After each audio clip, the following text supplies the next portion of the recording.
Welcome to our channel education hotspot. तो as I inform you all कि 8 of March से हम लोग अपना 12th का सोशोलॉजी का रिवीजन स्टार्ट करेंगे। और रिवीजन काइंड ऑफ हम पूरा पूरा चैप्टर नहीं पिकअप कर रहे हैं, हम लोग क्वेश्चन आंसर की फॉर्म में रिवीजन कर रहे हैं, बिकॉज आपको मेन प्रॉब्लम आती है कि आंसर को लिखना प्रॉपरली कैसे है। ठीक है, तो यहाँ से आपकी लिखने की प्रॉब्लम भी सॉल्व हो जाएगी, क्वेश्चन आंसर फॉर्मेट में चीजें भी पहुंच जाएंगी, प्लस ये मटेरियल आपको मिलेगा कैसे। तो इस मटेरियल के लिए आप लोग क्या करेंगे, इस मटेरियल के लिए आप लोग टेलीग्राम चैनल ज्वाइन कर लेंगे, so that after each and every class जो है मैं ये पीडीएफ बना के टेलीग्राम चैनल पे अपलोड कर दूंगी। देखिए, हर बच्चे को मेल पे सेंड करना मेरे लिए पॉसिबल नहीं है। पहले मैंने यही सोचा था जब ये था कि 4 5 10 बच्चे कुछ कनेक्ट होकर पढ़ रहे हैं, बट नाउ आई नो कि बच्चे पढ़ने वाले कंपैरेटिवली ज्यादा हैं, तो सबको इंडिविजुअली भेज पाना मेरे लिए भी पॉसिबल नहीं है। तो आप लोग टेलीग्राम चैनल ज्वाइन कर लीजिए, वहां से पीडीएफ जो भी आपके काम की है, बिकॉज मैं और भी मल्टीपल कोर्सेज की वीडियोस बना रही हूँ, तो जो भी आपके काम की पीडीएफ है आप जस्ट उसे डाउनलोड कीजिए एंड देन उसको आगे कंटिन्यू कीजिए पढ़ाई। ठीक है, तो आज हम लोग जो आपका चैप्टर है 12th का स्ट्रक्चरल चेंज, आपकी social change and development in India वाली बुक का जो फर्स्ट चैप्टर है स्ट्रक्चरल चेंज, इसके एमसीक्यू, वन वर्ड कह लो, कुछ भी कह लो, वेरी वेरी शॉर्ट जो क्वेश्चन होते हैं उनके बारे में हम डिस्कशन करेंगे। पहले देखो, साथ साथ क्वेश्चन करते हैं वेरी शॉर्ट डिस्कशन, या फिर हो सकता है कि मैं अलग अलग प्लेलिस्ट बना दूं। एक तो साथ साथ में वेरी शॉर्ट का चल रहा है हमारा, और एक साइड बाय साइड में आपके लॉन्ग या basically 3 4 marker question, 2 2 marker question होते हैं, और देन जो बिल्कुल लेंदी वाले क्वेश्चन होते हैं उनकी भी तैयारी यहीं से स्टार्ट करा दूं। पैसेज बेस्ड जो क्वेश्चन होते हैं वो भी मैं यहाँ पे सॉल्व करा के चलूंगी। ठीक है, बाकी मैंने बोला था जो भी स्टूडेंट मेरे साथ क्वेश्चन पेपर शेयर करेगा मैं उसका पेपर भी यहाँ पे प्रॉपर्ली सॉल्व कराऊंगी। एक स्टूडेंट, आई डोंट नो, अभी मुझे नेम भी नहीं याद आ रहा है और बोर्ड भी नहीं याद है कौन सा बोर्ड है, बट उस बच्चे ने मेरे साथ हिस्ट्री का पेपर शेयर करा है। राइट, अगर वो बच्चा वीडियो देख रहा है तो वो कमेंट कर सकता है, बाकी मैं पर्सनली आपसे मेल पे भी पूछ लूंगी कि वो पर्टिकुलरली कौन से बोर्ड का क्वेश्चन पेपर है। वो पेपर मैं यहाँ पे सबके साथ डिस्कस करूंगी, सो दैट उससे आप सबकी रिवीजन हो जाए। तो अभी आज की क्लास हम लोग स्टार्ट करते हैं, जिसमें हमें देखनी है 12th सोशोलॉजी स्ट्रक्चरल चेंज। ठीक है, यहाँ पे क्या है क्वेश्चन, पहला क्वेश्चन देखिए, the practice by which a powerful country control the another country. उस प्रैक्टिस को क्या कहते हैं जिसके थ्रू एक पावरफुल कंट्री जो है वो दूसरी कंट्री को कंट्रोल करती है। देखिए, एक वर्ड आपने बहुत कॉमनली सुना होगा आज से पहले भी, कॉलोनी। कॉलोनी क्या होता है, जब कोई एक रिच या पावरफुल कंट्री, रिच या पावरफुल देखो पैसे के मैटर में हो सकते हो, टेक्नोलॉजी के मटेरियल में हो सकते हो, साइंस एंड टेक आपके यहाँ अच्छा है, बहुत सारी चीजों के बेसिस पे मैं किसी कंट्री को रिच एंड पावरफुल कहती हूँ। तो जब ऐसी कोई रिच एंड पावरफुल कंट्री किसी स्मॉल या वीकर कंट्री को कैप्चर करती है और अपनी पॉलिसीज, अपनी एडमिनिस्ट्रेशन वहां पे चलवाती है, तो वो जो कंट्री है वो कॉलोनी बन जाती है उनकी, लाइक ब्रिटेन ने इंडिया को अपनी कॉलोनी बनाया था। देखिए, कॉलोनिज्म सुनते ही ना बहुत से बच्चे कई बार सीधा इंडिया ब्रिटेन का एक्सप्लेन करने लगते हो। तो colonialism is not only about India and Britain, ऐसा नहीं था ब्रिटेन ने इंडिया को कॉलोनी बनाया, पूरे वर्ल्ड में कहीं और कोई कंट्री कॉलोनी बनी ही नहीं है। तो do not mention the name of the Britain in India, yes you can mention it in example, आप इसको एग्जाम्पल में लिख सकते हो, बट आप इसको डायरेक्ट मीनिंग समझाने के लिए यूज नहीं कर सकते हो। तो I hope you understand this fact कि practice by which a powerful country control another country is known as, यहाँ पे हमारा आंसर हो जाएगा कॉलोनिज्म। क्लियर। अब हमारे पास यहाँ पे आता है कि which language gives an edge to the Indian global market. पूरा पेज आपका यहाँ पे एक्सप्लेन करा गया है, लाइक इंग्लिश को लेके इंग्लिश की बात चल रही थी, लोग प्रॉपरली समझ भी नहीं पा रहे थे, स्पेलिंग भी गलत लिखते थे, पूरी तरीके से आ भी नहीं रही थी, वो सब मैंने आपको चैप्टर में एक्सप्लेन करा है, बट यहाँ पे डायरेक्ट हमारा आंसर क्या हो जाएगा, इंग्लिश। अच्छा, अब ऑप्शन में अब एज मिली, इंडिया की बात है, अब लोग जनरली आंसर के लिए सोचेंगे, अगर प्रॉपर बुक नहीं पढ़ के गए हैं लोग सोचेंगे आंसर इंडिया को लेके है, तो हिंदी हो सकता है, संस्कृत हो सकता है, बट यहाँ पे हमारा आंसर जो है संस्कृत है। मैंने ऑप्शन नहीं मेंशन किया, आंसर में कुछ भी इंग्लिश, हिंदी, संस्कृत, तमिल, कुछ भी ऑप्शन मेंशन हो सकते हैं। ओके, मैं डायरेक्ट आंसर बता रही हूँ, the answer is English. Third हम क्वेश्चन की बात करते हैं, structural change is always accompanied by. Structural change के साथ हमें हमेशा ये चीज देखने को मिलती है, तो क्या है वो चीज जो हमें देखने को मिलती है, ये मेंशन करना है हमें। सो दिस चेंज, जो स्ट्रक्चरल चेंज होता है, ये ऑलवेज अकम्पनीड होता है कल्चरल चेंज से। कैसे, ये चैप्टर पढ़ाया था तब मैंने आपको डिटेल में बता भी रखा है, और बाकी जब क्वेश्चन आंसर डिस्कस करेंगे then also we'll look it again, दोबारा देखेंगे, बट यहाँ पे शॉर्ट में जानना है। आपका जो फर्स्ट चैप्टर है यहाँ पे वो स्ट्रक्चरल चेंज है, जिसमें आपको इंडस्ट्रियलाइजेशन और अर्बनाइजेशन इन सब के बारे में बात की गई है। वहीं जो आपका नेक्स्ट चैप्टर है वो है कल्चर के रिगार्डिंग। ठीक है, तो वहां पे कल्चर चेंज को लेके बहुत सी बातें की गई हैं। तो जब भी स्ट्रक्चरल चेंज हमें देखने को मिलता है तो कहीं ना कहीं कल्चर पे भी इम्पैक्ट उस चीज का पड़ता है, और कल्चरल चेंज भी हमें देखने को मिलता है। नेक्स्ट क्वेश्चन है what is the full form of BPO. अच्छा, अब ये बॉक्स से भी क्वेश्चन होते हैं ना, वो इंपॉर्टेंट होते हैं, तो बॉक्स से रिगार्डिंग जितनी भी चीजें होती हैं वो भी मैंने यहाँ पे मेंशन की हैं। यहाँ पे ऑनलाइन एजुकेशन और इस सब चीजों को लेके एक बॉक्स में एक्सप्लेन की गई है चीजें, वहां पे बीपीओ का जिक्र हुआ है। तो बीपीओ की फुल फॉर्म क्या होती है? It implies for business process outsourcing. अब क्या होता है ये टर्म, समझ लेते हैं, थोड़ा सा चीजें पता होनी चाहिए।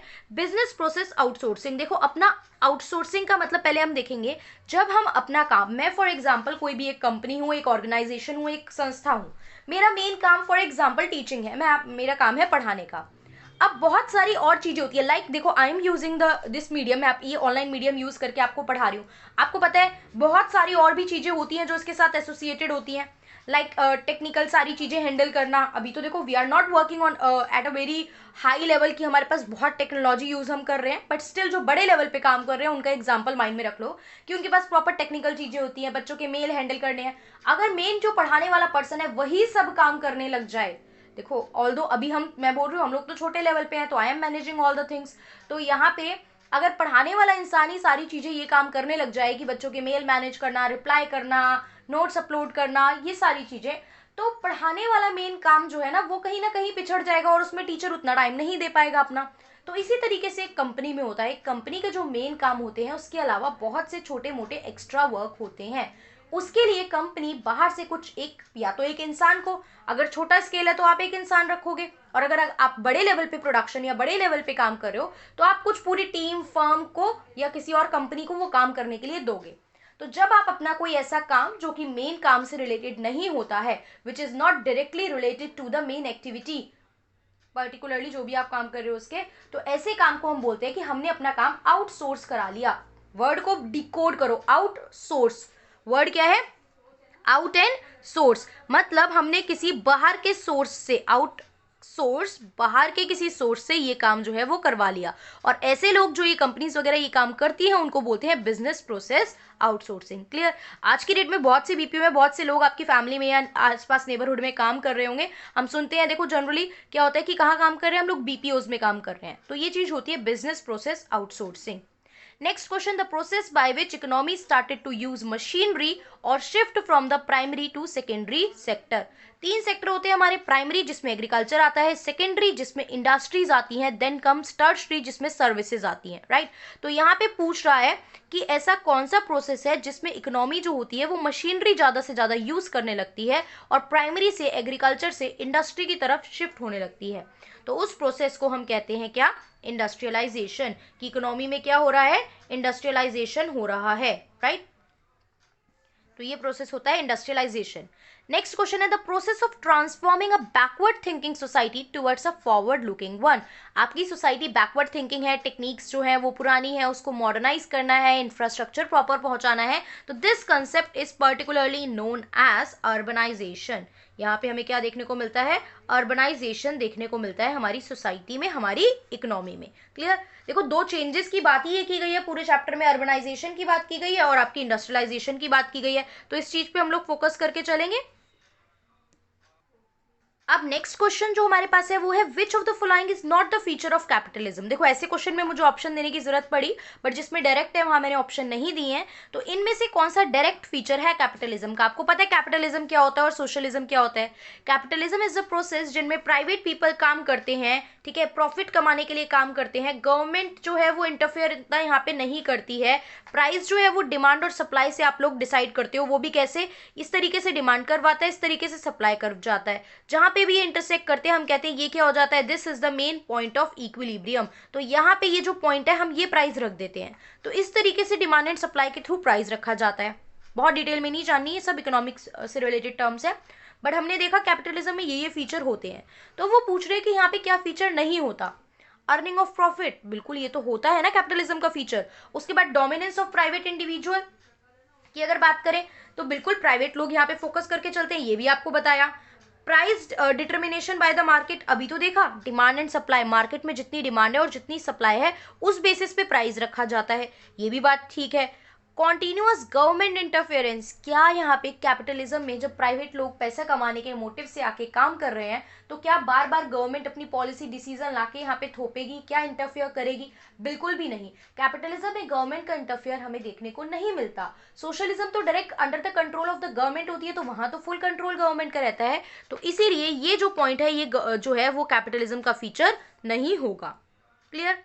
अब यहाँ पे पूछ रहे हैं the process of converting the raw material into the finished good is known as, इस प्रोसेस को क्या बोलते हैं? देखिए बहुत जगह ये वर्ड यूज होता है बट हम इतना ध्यान नहीं देते हैं इस वर्ड पे। इंडस्ट्री में होने वाली मेन एक्टिविटी होती है ये, लाइक आपकी इंडस्ट्री में कोई भी काम हो रहा है तो हम उसे क्या बोलते हैं? प्रोडक्शन।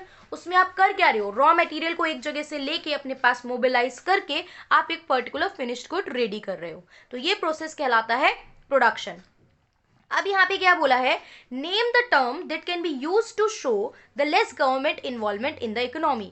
ऐसा कौन सा टर्म है जो ये यूज किया जाता है और जिसका क्लियर कट मीनिंग होता है कि गवर्नमेंट इंटरफेयर कम करेगी? अच्छा, क्वेश्चन किस तरीके से आ सकता है? हो सकता है आपको ये टर्म ऊपर लिख के दिया हो और पूछा हो इसका मतलब क्या होता है, नीचे 4-5 ऑप्शन दिए हो, तो क्लियर हमें पता है इसका मतलब क्या होता है, less government interfere in the economy, की गवर्नमेंट इंटरफेयर ज्यादा नहीं करेगी। नाउ द क्वेश्चन कम, ये वर्ड क्या है? ये वर्ड इस चैप्टर में नहीं, मल्टीपल चैप्टर में यूज हुआ है, तो इस वर्ड का मतलब अगर अब तक नहीं पता था तो आप अब पता कर लो। इसका मतलब होता है, ये वर्ड है लेजिस्फेयर। लेजिस्फेयर मतलब क्या होता है कि government will not intervene much in the economy. आपको प्रॉपरली क्या है, आपको प्रॉपरली लिबर्टी है इकोनॉमी में चीजें करने की।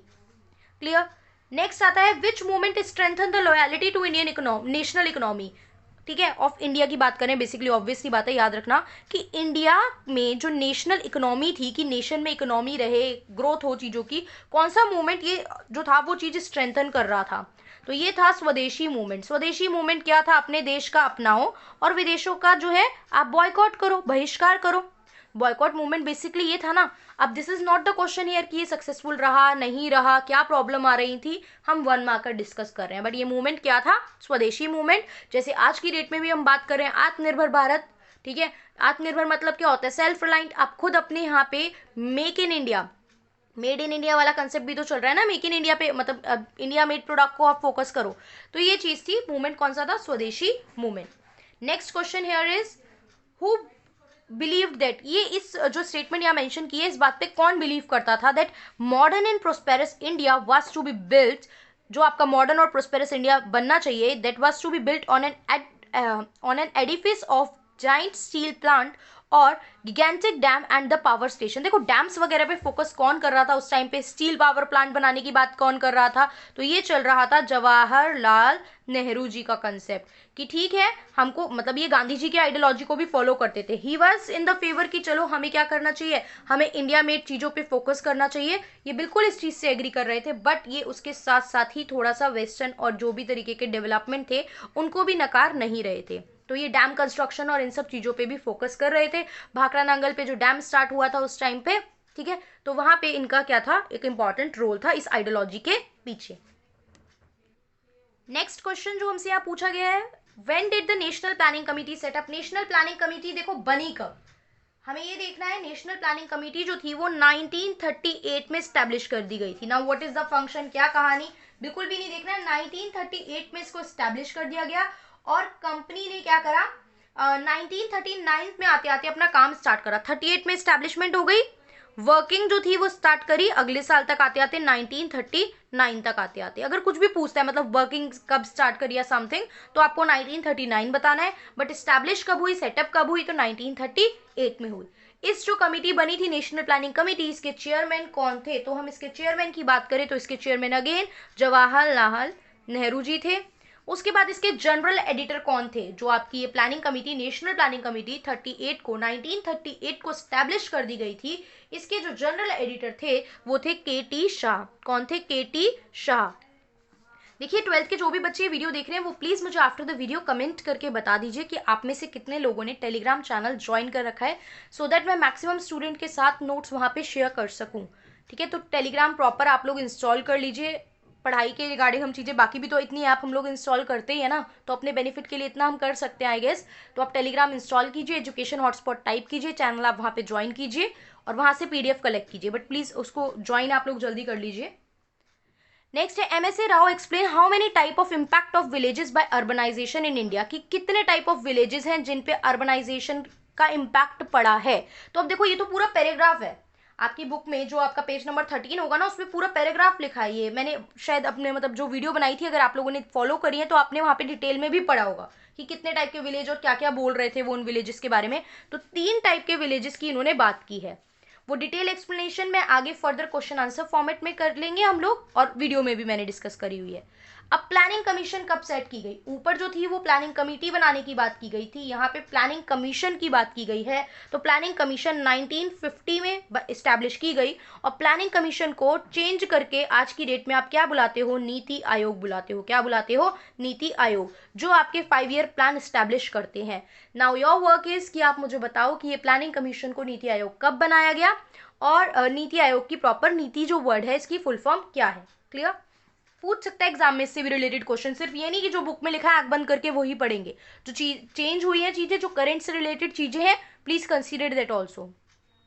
अब कह रहा है द रिमूवल और the reduction of industrial activity in a region, किसी पर्टिकुलर जगह से आप या तो इंडस्ट्रियल एक्टिविटी कम कर रहे हो, ठीक है, या रिमूव कर रहे हो, तो उस प्रोसेस को हम कहते हैं डी इंडस्ट्रियलाइजेशन। क्या कहते हैं, डी इंडस्ट्रियलाइजेशन। अच्छा, डी इंडस्ट्रियलाइजेशन से रिलेटेड एक वर्ड मैं आपको और बताती हूँ, डिसइन्वेस्टमेंट। क्या होता है, डिसइन्वेस्टमेंट। डिसइन्वेस्टमेंट क्या होता है, जब हम किसी जगह पे पैसा लगाते हैं ना टू अर्न समथिंग, जब हम किसी जगह पे पैसा लगाते हैं, और स्पेशली यहाँ पे बात की जा रही है पीएसयूज की, तो जब पीएसयूज किसी जगह पे पैसा लगा रही हैं, यानी पब्लिक सेक्टर अंडरटेकिंग, यानी बेसिकली माइंड में रखो सरकार, तो वो इन्वेस्ट कर रही है, वो इन्वेस्टमेंट कहलाएगा। बट जब सरकार उस चीजों को बेच रही है, जब सरकार उस चीज को बेच रही है, प्राइवेटाइज कर रही है, प्राइवेटाइजेशन पे फोकस कर रही है, तो साथ साथ एक चीज गवर्नमेंट को और करनी पड़ेगी, डिसइन्वेस्टमेंट। गवर्नमेंट को अपनी जितनी भी एसेट्स हैं, यानी जितनी भी कंपनी वो होल्ड करती है, जितना भी डिपार्टमेंट वो होल्ड करती है, वो प्राइवेट पीपल को, प्राइवेट लोगों को वो चीज बेचेगी भी। तो ये चीजें भी क्या होती हैं, आपस में इंटरलिंक्ड होती हैं। इन केस कुछ क्वेश्चन में इस तरीके की इंफॉर्मेशन दे आपको, तो पता होना चाहिए। अब वो कह रहे हैं mention any 2 structural change bought up by the colonism. देख चुके हम चैप्टर में, पूरे चैप्टर में पढ़ना ही वही है। एक चेंज था इंडस्ट्रियलाइजेशन, और अदर चेंज क्या था, आई होप सबके माइंड में वो नाम होगा। तो नेक्स्ट था अर्बनाइजेशन। ये 2 चेंज जो थे ये हमारे सामने आए थे।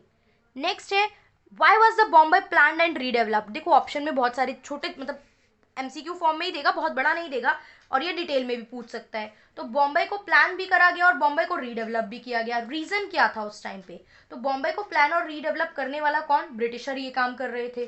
क्यों कर रहे थे, क्योंकि यहाँ से रॉ कॉटन जो था वो दूसरी दूसरी जगहों पे पहुंचाया जाता था, ठीक है, एक्सपोर्ट किया जाता था, भेजा जाता था रॉ कॉटन।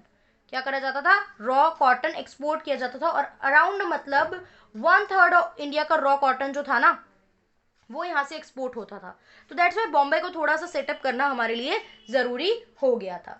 अब नेक्स्ट क्वेश्चन है what was the major product that Calcutta export. Calcutta से मेजरली कौन सा प्रोडक्ट जो था वो एक्सपोर्ट किया जाता था, तो कैलकाटा से मेजरली जूट एक्सपोर्ट किया जाता था। ऐसा नहीं है ओनली जूट, बट मेजरली जो हम बात करेंगे वो जूट एक्सपोर्ट किया जाता था, ठीक है। बेसिकली कहाँ पे, तो यहाँ पे एक प्लेस थी डुंडी, यहाँ पे तो जो था वो जूट एक्सपोर्ट किया जाता था।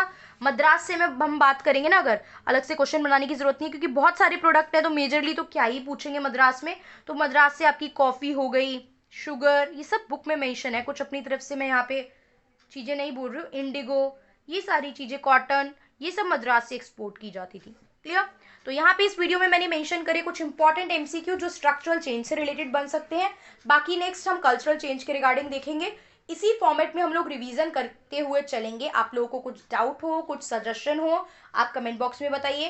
टेलीग्राम चैनल ज्वाइन कीजिए, साथ साथ में बाकी चीज़ें भी और हम लोग करके चलेंगे।